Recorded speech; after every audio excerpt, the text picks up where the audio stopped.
je commence à préciser que entre l'Assemblée provinciale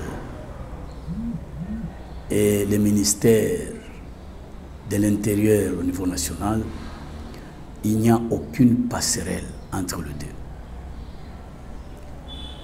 Les présidents des assemblées provinciales peuvent répondre en consultation avec le Sénat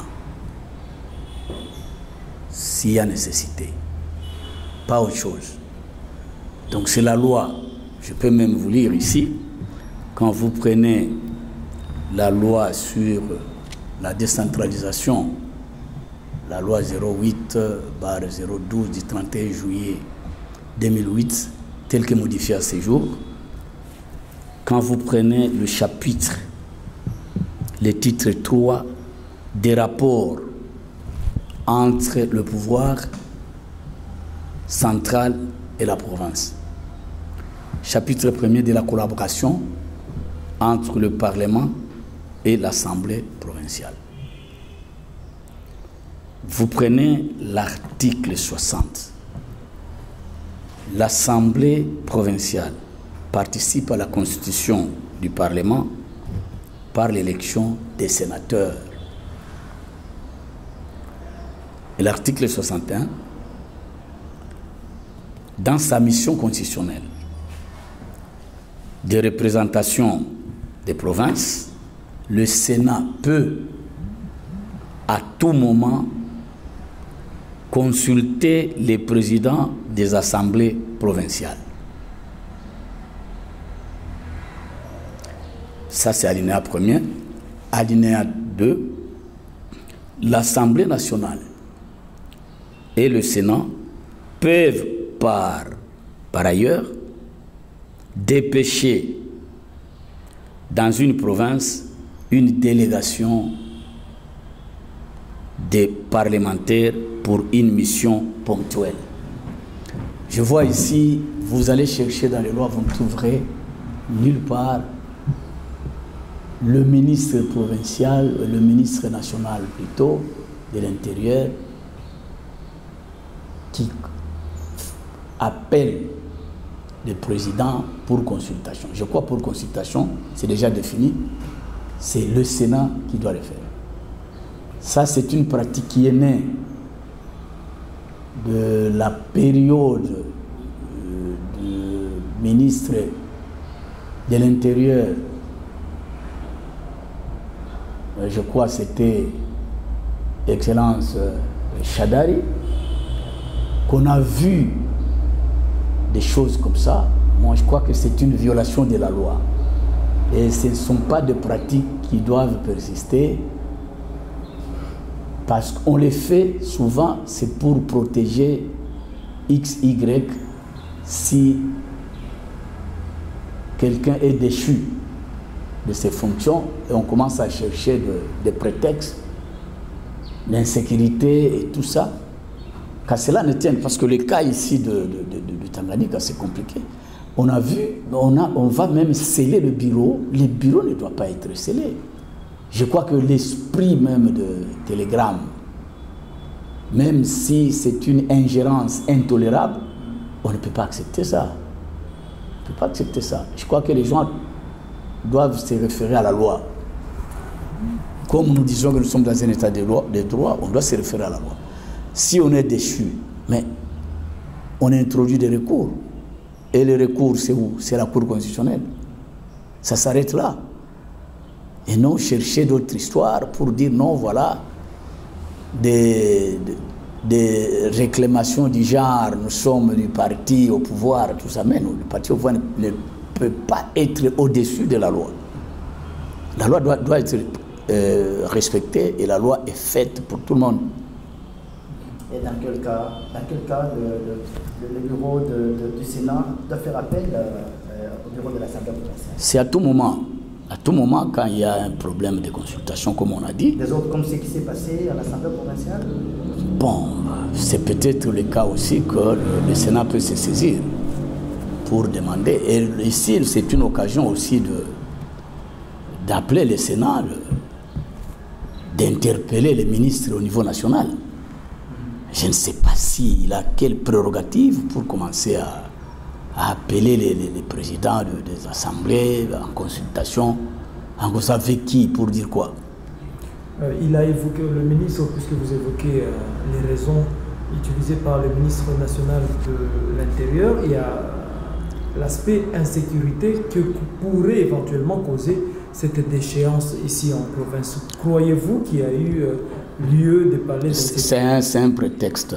Il n'y a pas d'insécurité parce que le camp de 11 députés, c'est vraiment minoritaire. Et quand vous voyez même l'atmosphère de la population, c'était une liesse quand Madame la gouverneure a été déchue. Donc tout ça, ce sont les indicateurs qui doivent quand même éclairer les gens quand on va prendre des décisions impopulaires. Non. Hein? Donc à ce moment-là, je crois qu'il y a une voie de recours. C'est tout. On ne doit pas chercher midi à 14h et commencer à chercher des faux fouillants. C'est très clair.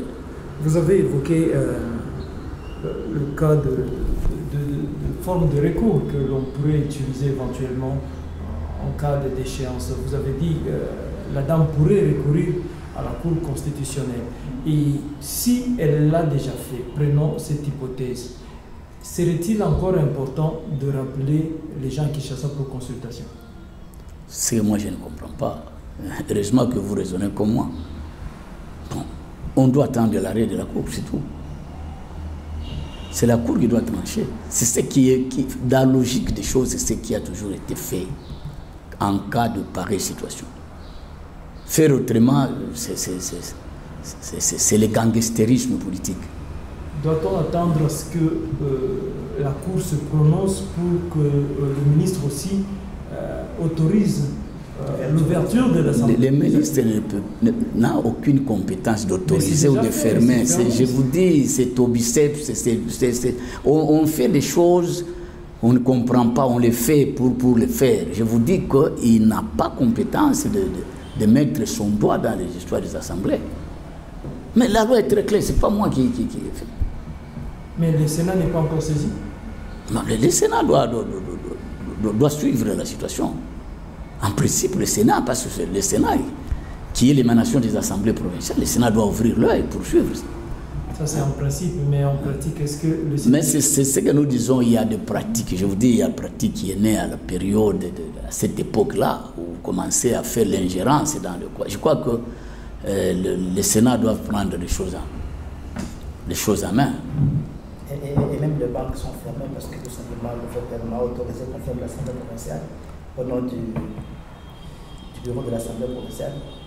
Le bureau n'a pas droit de toucher à aucun rang. Je ne sais pas si l'exécutif a aussi le droit de toucher à un rond, parce que là, ça reste à discuter. Parce que là, il y a déchéance. Là, il y a déchéance. Alors, j'ai une petite question d'éclaircissement. Dans le cas échéant, nous sommes dans une année électorale et vous avez déchu Madame le gouverneur de province. Dites-nous, quelle est cette solution palliative à cette déchéance durant cette année électorale? Doit-on aussi attendre qu'il y ait élection au niveau de l'Assemblée provinciale ou nous serons obligés d'attendre carrément les élections? Au niveau des assemblées, ça signifie quoi? Au niveau de l'Assemblée provinciale, pour qu'il y ait notre gouverneur. Oui, bon, et là, je ne sais pas, parce que normalement, lorsqu'il y a une motion, ça c'est le règlement intérieur qui dit, et même, je crois, la Constitution, une motion de défiance contre le chef de l'exécutif, une fois adopté, le gouvernement provincial est réputé démissionnaire. Donc nous sommes dans le cas de figure que le gouvernement est démissionnaire. Automatiquement, c'est le vice-gouverneur qui doit assumer l'intérim jusqu'à nouvel ordre. C'est ça. Donc, pour éviter le vide, c'est la continuité de l'État. C'est ça, ce qui est clair. Donc, il n'y a pas à raisonner. Et puis, les gens, parfois, ils reviennent comme vous et ils disent non, voilà, nous sommes. Ce n'est pas parce que nous sommes pendant l'année électorale qu'on doit laisser la magouille courir la rue, les gens détournent des millions, et on va laisser parce que nous sommes à la veille des élections. Je crois que ce n'est pas comme ça. Nous devons faire notre travail. Des révélations ont été faites par Mme Juline Gongwa dans une communication téléphonique où elle évoque également que c'est les députés qui consommaient le gros de ce qui est... Je ne sais pas. Je pense, vous voyez, quand elle est arrivée ici avec les trains de la vie actuelle, si c'est la même chose. Vous êtes académie ici. Hein? Vous êtes académie ici et vous voyez tout ce qui se passe. Donc, quand on parle, je crois que c'est ça, la malchance, parce que nous avons des néophytes. Des néophytes dans la gestion de la province. Les gens qui n'ont aucune expérience, les gens qui n'ont rien. Alors, on commence par là où on commence. Parce que l'Assemblée provinciale, c'est un organe qui a d'autonomie. L'Assemblée provinciale a aussi ce qu'on appelle vie de dotation. La dotation de la province et la dotation au niveau national. C'est très clair. Alors, à ce moment-là, quand vous commencez à parler en matière d'argent, moi je ne comprends pas parce que j'ai même le règlement intérieur ici. Vous allez voir que dans le budget de la province, on intègre le budget de l'Assemblée provinciale. C'est-à-dire quoi? Quand l'année budgétaire arrive, on adopte le budget. Il faut savoir le budget qu'on est en train d'allouer à la province. Il y a aussi le budget de l'organe Assemblée provinciale. Les dépenses jusqu'aux dépendants. Donc, quand vous parlez, donc ce sont les députés, non, mais... Non, c'est ce que je dis, on n'accuse pas. C'est ce que je dis, quand on prend les gens qui ne connaissent pas comment ça fonctionne, comment l'État fonctionne, ils peuvent dire ça. On est en train de parler comme si on est en train d'accuser les gens pour dire non, voilà, il y a eu ça, on consomme quoi, il doit prouver. Parce que quand on envoie la dotation à l'Assemblée, l'Assemblée utilise. Il y a des personnels qu'on doit donner l'argent, il y a le fonctionnement de l'Assemblée. C'est très clair, c'est budgétisé.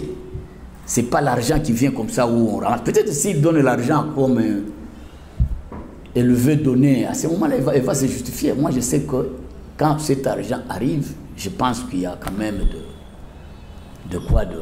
des écrits. Hein, elle dit qu'elle donne même illégalement. Elle a utilisé l'expression illégalement. Si elle donne illégalement, c'est ça, c'est par manque de quoi de... C'est-à-dire elle ne sait pas comment il faut travailler. Et l'Assemblée qui accepte cet argent. Quelle Assemblée? Parce qu'elle doit dire illégalement, elle a donné à qui? Donc elle s'acquise elle-même, c'est l'incompétence notoire.